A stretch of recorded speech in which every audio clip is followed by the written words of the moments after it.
How to add transitions in Power Director. In this video, I'm going to show you how you can easily do it.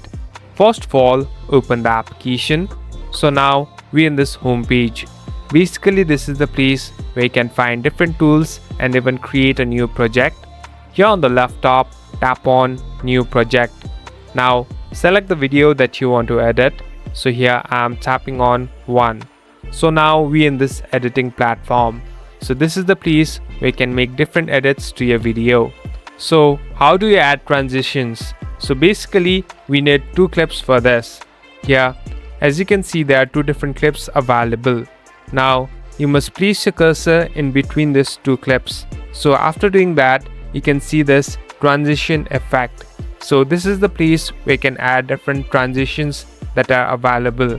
Now tap on the one that you like, and at last tap on the stick button, and you're all set to go.